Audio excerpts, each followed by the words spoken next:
नमस्कार दोस्तों, हम लेकर आ चुके हैं आप लोगों के लिए 20 मिनट में सुबह की 50 ताज़ा और बड़ी खबरें बताएंगे। दोस्तों, प्रधानमंत्री नरेंद्र मोदी के ऊपर फायर हुए राहुल गांधी, कहा बच्चों के भविष्य के साथ खेल रही है मोदी सरकार। आखिरकार क्यों दोस्तों देश में फिर से एक बार इंडिया वर्सेस भारत पर छिड़ गई जंग। ध्रुव राठी से भिड़ा दोस्तों फ्लाइंग बीट नाम का यूट्यूबर। बताएंगे, आप गौरव भाटिया को अच्छे से जानते होंगे। क्या कुछ चल रही है, इंडिया वर्सेस फिर से एक एजेंडा क्यों बनाया जा रहा है, और क्यों आखिरकार दोस्तों बीजेपी के आरक्षण विरोधी है। तेजस्वी यादव ने बीजेपी पर कसा तंज, कहा अगर सरकार नहीं गई, राज्य सरकार नहीं गई सुप्रीम कोर्ट तो हम जाएंगे। क्यों आखिरकार दोस्तों भारतीय जनता पार्टी में मची है भगदड़। राहुल गांधी ने बीजेपी को चौतरफा घेरा और अरविंद केजरीवाल की जमानत पर रोक लगने पर भड़क गए संजय सिंह। बताएंगे क्या था ये मामला। तो तमाम मुद्दों पर होगी बात, लेकिन उससे पहले अगर आपने अब तक हमारे चैनल को सब्सक्राइब नहीं किया है जल्दी से कर लीजिए। पास में घंटी आएगी, इसको भी दबाइए ताकि हर वीडियो की अपडेट आपको मिल पाए। दरअसल दोस्तों आपको बताते चले, प्रधानमंत्री नरेंद्र मोदी के ऊपर भड़के राहुल गांधी। कहा प्रधानमंत्री युद्ध रुकवा सकते हैं लेकिन बच्चों का पेपर लीक नहीं रुकता प्रधानमंत्री से। आपको बता दें, राहुल गांधी ने कहा कि एनटीए ने पूरे बच्चों के भविष्य को बर्बाद कर दिया। राहुल गांधी ने कहा कि जिस जिस राज्य में बीजेपी की सरकार है वहां पर पेपर लीक की समस्या लगातार बढ़ रही है। यही नहीं दोस्तों, पेपर लीक एक मजाक बन चुका है। अगर अब देखा जाए तो एनटीए जहां पर बताया जाता है आरएसएस के लोग भरे पड़े हैं दोस्तों, उसको सपोर्ट किया जाता है। लेकिन दोस्तों जो माँ बाप अपने बच्चों को पढ़ाते हैं वो लोग बहुत गुस्सा हैं। उन लोग का कहना है कि एनटीए की वजह से ही ये सब कुछ हो रहा है। सबसे बड़ी बात ये दोस्तों, पेपर होने के बाद पता चलता है कि पेपर लीक हो गया। मैं पूछना चाहता हूं कि आखिरकार सरकार की ये कौन सी जिम्मेदारियां जो सरकार निभा रही है। अब तक जितने भी पेपर हुए, खास करके अगर हम उत्तर प्रदेश की बात करें तो उत्तर प्रदेश में लगभग सारे एग्जाम के पेपर लीक हो जाते हैं दोस्तों, और इसका कोई भी समाधान बीजेपी के पास नहीं है।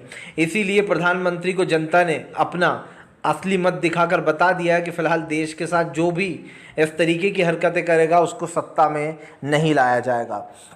आपको बताते चले दोस्तों, एक बार फिर से मुहिम छेड़ी इंडिया वर्सेस भारत की। देश का नाम बदलने की साजिश या फिर दोस्तों अफवाहें क्या है हम बताते हैं।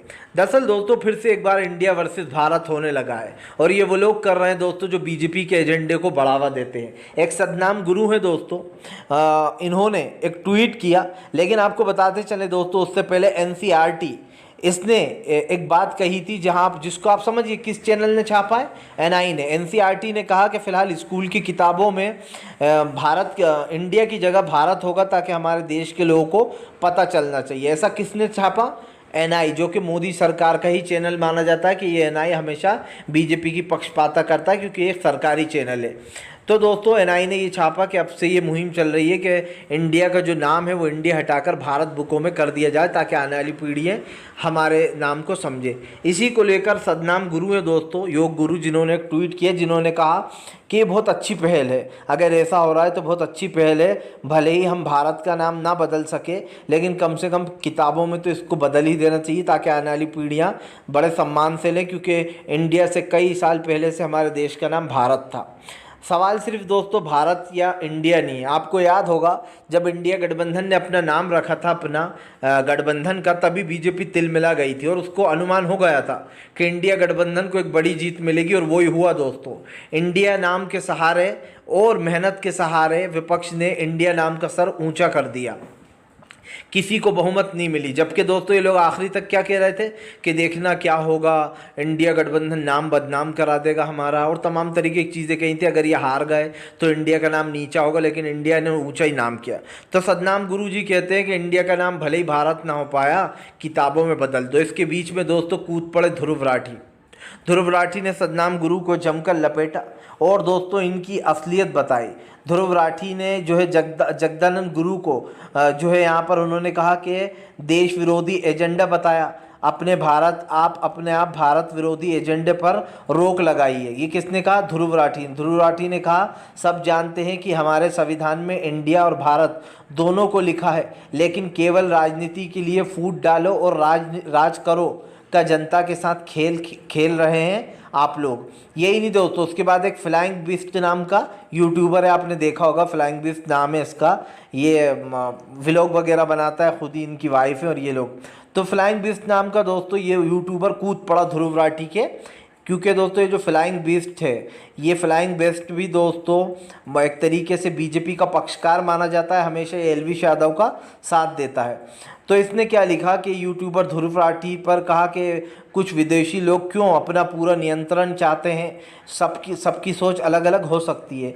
मतलब कि इसने ध्रुव राठी पर तंज कसा कि वो विदेशी हैं और अपनी राय क्यों दे रहे हैं। तो दोस्तों आप समझिए, उसके बाद विदेशी जब इसने कहा कि नियंत्रण क्यों करना चाहते हैं, तो यहाँ पर वापस से ध्रुव राठी कहाँ चुप बैठने वाले थे। ध्रुव राठी ने जो है यहाँ पर दोस्तों इसके सवाल का जवाब दिया गौरव तनेजा का। गौरव राठी ने कहा कि आजकल गौरव तनेजा का यूट्यूब चैनल अच्छा नहीं चल रहा है, इसलिए वह एक नया विवाद की तलाश में है। कोई भी विवाद आपके ख़त्म होते हुए कैरियर को नहीं बचा सकता। गौरव, यहाँ तक कि आपका वो जो बच्चों वाला शोषण वाला ड्रामा था वो भी नहीं बचा सकता आपके डूबते हुए कैरियर को। अच्छे कंटेंट बनाना होगा आपको और मदद की ज़रूरत है तो मैं अपना ब्लूप्रिंट देने को तैयार हूँ, ये जो है यहाँ पर उन्होंने कहा। जिसके बाद दोस्तों इस सियानी बिल्ली की तरह खम्बा नोचने लगा और कहने लगा कि सुख की रोटी जो ईमानदारी की रोटी है उसका सुख आप क्या जानो। दरअसल दोस्तों इसका चैनल पहले चलता था, लेकिन अब ये बेचारा बर्बाद हो रहा है, तो इसको एक एजेंडे की ज़रूरत है गौरव तनेजा को, और इसीलिए दोस्तों ये कुछ ऐसा माहौल ढूंढ रहा है जिसमें हिंदू मुस्लिम कर दे या फिर बीजेपी के पक्ष में बोलकर कुछ व्यूवर्स को ले आए अपने साथ। जल्दी बीजेपी की सरकार भी जाने वाली है और उसके साथ साथ बीजेपी की सोच वालों का भी सफाया होगा। दोस्तों आपको बताते चले दोस्तों, फिलहाल एक बार फिर से भारतीय जनता पार्टी के ऊपर भड़क गए संजय सिंह बोले फिलहाल अदालतों का तमाशा बनाना बंद करें नरेंद्र मोदी। दरअसल दोस्तों कल जो हुआ वो सच में बहुत शर्मनाक था। देखिए, अरविंद केजरीवाल जेल से बाहर आए वो एक अलग बात है, लेकिन दोस्तों कल जो पूरे दिन ड्रामा चला वो एक बहुत ही गलत चीज़ थी। मैं आपको बताता हूँ मामला क्या था। दरअसल संजय सिंह इसलिए भड़क गया कि पहले तो दोस्तों रावजानी कोर्ट ने अरविंद केजरीवाल को ज़मानत दे दी, और ज़मानत देने के साथ साथ दोस्तों ईडी की एक भी नहीं चली। ईडी ने बड़ी बड़ी दलीलें दी और बड़ी बड़ी बातें करी दोस्तों, लेकिन ईडी के पास सबूत के नाम पर 0 सन्नाटा था। यानी कि ईडी के पास कोई सबूत था ही नहीं अरविंद केजरीवाल को गिरफ्तार करके रखने का। तो कोर्ट ने दोस्तों दलीलें सारी सुनी, लेकिन सारी दलीलें खारिज कर दी गई ईडी की और अरविंद केजरीवाल को बेल दे दी गई। और उसके बाद मेन ड्रामे की शुरुआत होती है। लगता है जो आका नरेंद्र मोदी, उनका कॉल आया होगा कि केजरीवाल को बाहर नहीं निकलने देना जेल से भैया। जिसके बाद दोस्तों आपको बताते चले ईडी तुरंत ही हाई कोर्ट पहुंच जाती है, और हाई कोर्ट में दोस्तों वो अरविंद केजरीवाल की ज़मानत पर रोक लगवाती है जब तक कि ये पूरी सुनवाई नहीं हो जाती। आपको बताते चले दोस्तों, ये जो सारा ड्रामा चल रहा है ये सब कुछ कहने पर हुआ है। जाहिर सी बात है कि किसी ने कॉल किया है, और उसके बाद ईडी कहाँ पहुंची ये आप सब जानते हैं कि नरेंद्र मोदी का ईडी और सीबीआई पे पूरा नियंत्रण है। और उसके बाद संजय रावत ने कहा कि फ़िलहाल ये लोग किस बेस पर अभी रोक लगाने चले गए। क्योंकि दोस्तों आपको मैं एक चीज़ बता दूं, जब तक आपके पास ट्रायल कोर्ट की कॉपी नहीं आ जाती, जब तक आपके पास उस कोर्ट की कॉपी ना आ जाए, तब तक आप किसी भी चीज़ पर रोक नहीं लगा सकते, बेल पर भी रोक नहीं लगा सकते। लेकिन यहाँ तो दोस्तों कानून का मजाक बनता हुआ दिखाई दिया। संजय सिंह ने लिखा कि मोदी सरकार की गुंडागर्दी देखिए, अभी ट्रायल कोर्ट का आदेश ही नहीं आया और आदेश की कॉपी भी नहीं मिली, तो हाई कोर्ट में किस आदेश को चुनौती देने पहुंच गई है जो यहाँ पर ईडी। उन्होंने कहा कि देश में न्याय व्यवस्था का मजाक क्यों बना रहे हैं मोदी, पूरा देश आपको देख रहा है। और दोस्तों ये बात तो बिल्कुल सच है कि न्याय का मजाक तो बन ही रहा है, जब आपके हाथ में कॉपी ही नहीं आई, आपको पता ही नहीं चला कि उस कॉपी में क्या क्या लिखा हुआ है, किस बेसिस पर अरविंद केजरीवाल को बेल दी जा रही है। दरअसल दोस्तों बेल मिलने के बाद या रिजेक्ट होने के बाद आपको एक कॉपी दी जाती है, और उस कॉपी में बेसिक सी चीज़ें लिखी होती हैं कि हम किस शर्तों पर बेल दे रहे हैं, किस आधार पर हमने बेल दी है, और ईडी के पास कोई सबूत था या ना था, नहीं था, क्योंकि उसमें सब लिखा जाता है उस कॉपी में कि इस आधार पर हमने बेल दी है, इसमें कोई हमें सबूत स्ट्रॉन्ग नहीं लगा ईडी का, इस वजह से हम अरविंद केजरीवाल को बेल ग्रांटेड करते हैं। तो ये पूरी कॉपी होती है। लेकिन दोस्तों ईडी बिना कॉपी लिए, क्योंकि अभी तो कोर्ट ने कॉपी दी ही नहीं थी, उससे पहले ही दोस्तों हाई कोर्ट पहुंच जाती है और केजरीवाल की बेल पर रोक लगाती है। मज़े की बात यह है कि हाई कोर्ट भी इस तमाशे में शामिल रहता है। मैं क्यों बोल रहा हूँ ये, हाई कोर्ट को इसको एक्सेप्ट नहीं करना चाहिए था दोस्तों, जब तक कि उनके पास इस आदेश की कॉपी नहीं आ जाती।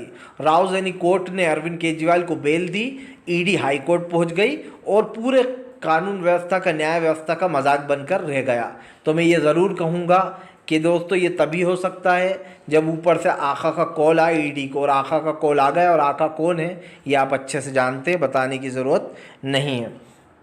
आपको बताते चले दोस्तों, फिलहाल भारतीय जनता पार्टी के ऊपर भड़क गए तेजस्वी यादव। कहा फिलहाल किसी भी हाल में हम सुप्रीम कोर्ट जाएंगे अगर राज्य सरकार नहीं गई तो। दरअसल दोस्तों आपको बताते चले 65% आरक्षण पर को पटना हाई कोर्ट ने रिजेक्ट कर दिया है। और दोस्तों पटना हाई कोर्ट ने इस 65% आरक्षण को क्यों रिजेक्ट किया है ये आप अच्छे से जानते हैं, और किसके कहने पर किया है। क्योंकि दोस्तों मुझे तो नहीं लगता कि पटना हाई कोर्ट को आरक्षण में कोई दिक्कत होना चाहिए थी। दोस्तों जब 65% आरक्षण दिया जा रहा है दोस्तों, तो उसमें पटना हाई कोर्ट को क्या दिक्कत हो सकती है। लेकिन दोस्तों पटना हाई कोर्ट ने आरक्षण वाली जो ये वो था उसको ये कहकर रद्द कर दिया कि हम 65% को ग्रांटेड नहीं करेंगे, 65% को। लेकिन दोस्तों आप समझिए किसी के कहने पर हुआ है। आप भी जानते हैं कि दबाव डाला जाता है। बीजेपी, तेजस्वी ने कहा कि बीजेपी आरक्षण विरोधी। अब इसका मतलब आप समझ रहे हैं दोस्तों कि ये जो फैसला आया है इसको बीजेपी से जोड़ा जा रहा है कि ये उसका ही किया धरा है, उसी ने रद्द करवाया है कहीं ना कहीं। लेकिन दोस्तों तेजस्वी यादव ने कहा कि सीधी सी बात है, नीतीश कुमार जी को वहाँ पर जाना चाहिए सुप्रीम कोर्ट, और अगर वो लोग नहीं गए तो हम जाएंगे। क्योंकि आरक्षण दोस्तों एक बहुत बड़ा मुद्दा है, और 65% आरक्षण चाहते हैं तेजस्वी। उनका कहना है कि फ़िलहाल बिहार के लोगों की सहमति के लिए करना चाहिए। सबसे बड़ी बात यह है दोस्तों कि इस वक्त भले ही सत्ता में मोदी सरकार आ गई है दोस्तों, लेकिन बहुत जल्दी ये सरकार हिलती हुई नज़र आ रही है, और ये जो बैसाखियाँ हैं ये गिरने वाली हैं। इस सरकार का दोस्तों बैसाखियों का बुरा हाल होने वाला है। और आप भी जानते हैं कि फ़िलहाल सरकार की नीतियाँ पूरी तरीके से ख़त्म हो चुकी हैं। भारतीय जनता पार्टी का दोस्तों 1 to 3 हो गया है। और मैंने पहले भी कहा और फिर कहूँगा दोस्तों, आज हमारे देश में जो हालात हैं वो काफ़ी गंभीर हो चुके हैं। आपको बताते चले दोस्तों, क्या देश में एक बार फिर से लोकसभा की ओर बढ़ रहा है? क्या वाकई में दोस्तों देश में फिर से होने जा रहे हैं लोकसभा के चुनाव? खबरें तो कुछ ऐसी ही आ रही हैं दोस्तों सोशल। दरअसल हम आपको बताते चलें, इस बार किसी को भी जनता ने बहुमत नहीं दिया। देखा जाए तो कोई भी बहुमत के आंकड़े तक नहीं पहुंच पाया, और सरकार किसी की भी बन नहीं पाई।